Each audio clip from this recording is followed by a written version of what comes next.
Assalamualaikum dan salam sejahtera. Saya Nur Suryati binti Ngademan, nombor matrik 274753. Okey, di sini saya akan membincangkan dan memperkatakan tentang pembinaan negara bangsa mengikut perspektif Malaysia. Okey, kita sering mendengar orang memperkatakan tentang kenegaraan. Kenegaraan sangat penting dan sangat berkait rapat dengan rakyat, budaya, politik, ekonomi dan sejarah sesebuah negara. Tahukah anda apa maksud kenegaraan? Okey, kenegaraan merupakan satu kursus yang mengajar tentang hal ehwal sesebuah negara untuk melahirkan warga negara yang baik dan bertanggungjawab. Warga negara yang baik mesti ada tanggungjawab terhadap diri sendiri, keluarga, masyarakat dan negara. Umumnya, kenegaraan adalah satu bidang pengajian yang matlamatnya untuk melahirkan rakyat yang baik dan bertanggungjawab dalam usaha membentuk bangsa yang bersatu padu dan dihormati. Okey, dengan adanya warga negara yang baik dan bertanggungjawab perlu mengetahui latar belakang warisan budayanya, perkembangan sejarah bangsa dan negara. Pengetahuan sejarah perlu diketahui dan dihayati untuk membantu ke arah menanam dan mengembangkan kesedaran dan kebanggaan terhadap negara sendiri. Okey, dengan mempelajari sejarah tanah air, ia menimbulkan rasa kecintaan, kesyukuran dan sedia berkorban untuk mempertahankan kedaulatan negara. Okey, sekarang kita bincangkan apa dia negara bangsa. Negara bangsa adalah dua perkataan yang berbeza iaitu negara dan bangsa. Negara adalah satu unit politik yang mempunyai kedaulatan dan mempunyai tanggungjawab yang ada kuasa untuk menjalankan hal ehwal pentadbiran sendiri.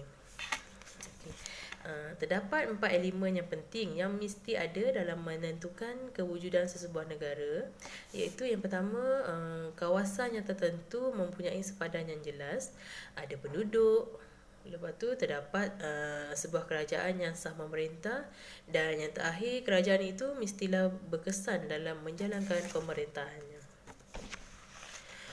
Okey, sekarang kita bincangkan pula apa itu bangsa. Bangsa pula diertikan sebagai kewujudan dalam kumpulan manusia tertentu dengan beberapa ciri yang sama. Persamaan ini boleh terjadi daripada pelbagai perkara seperti unsur jasmani, politik dan kebudayaan. Okey, apa dia ciri-ciri negara bangsa?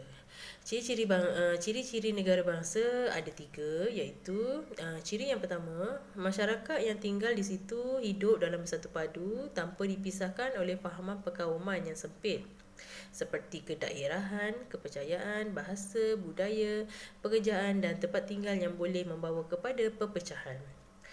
Mereka perlu menerima hakikat bahawa mereka tinggal dalam suatu negara yang berbilang kaum dan budaya. Ciri-ciri yang kedua, sebilangan rakyat mesti berpegang kepada ideologi politik yang sama iaitu demokrasi liberal. Dan seterusnya yang ketiga, kepercayaan dan keyakinan yang tinggi kepada sistem pemerintahan dan undang-undang negara. Mereka perlu yakin bahawa undang-undang dan sistem pentadbiran yang diamalkan mampu beri perlindungan dan keadilan kepada mereka. Okey, berikut pula adalah faktor yang mempengaruhi negara bangsa. Terdapat 10 faktor yang mempengaruhi negara bangsa, iaitu yang pertama, integrasi. Integrasi adalah peranan asas bagi mengukuhkan perpaduan masyarakat. Yang kedua, nasionaliti yang bermaksud pemilikan nilai-nilai bersama akan mengikat seorang warga negara yang baik menjadi satu bangsa yang ada kesetiaan, sayang dan sanggup berkorban untuk negara. Faktor yang seterusnya, nasionalisme sebagai asas membina semangat kekuatan, keyakinan diri, penyatuan dan perpaduan nasional. Okey, seterusnya patriotisme iaitu semangat sanggup berkorban untuk negara yang sanggup melakukan apa-apa sahaja. Yang seterusnya, globalisme iaitu adalah konsep yang sering digunakan untuk menyebut berbagai ideologi globalisasi. Seterusnya, kepelbagaian budaya. Okay, faktor yang seterusnya, pluralisme iaitu merujuk kepada keadaan hidup secara harmoni.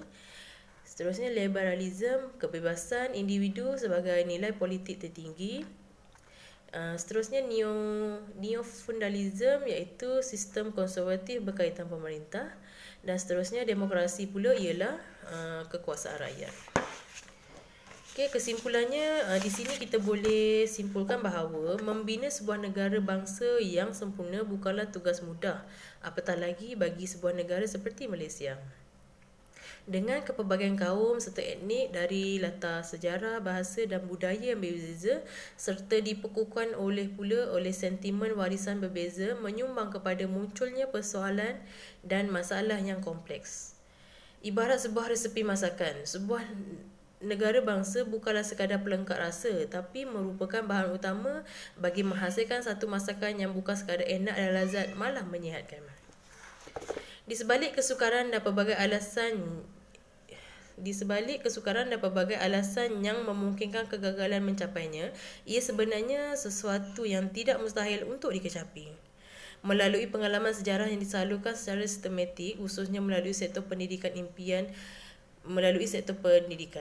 impian untuk membentuk negara bangsa yang selama ini berteraskan kepada bangsa idaman mungkin akan menjadi kenyataan.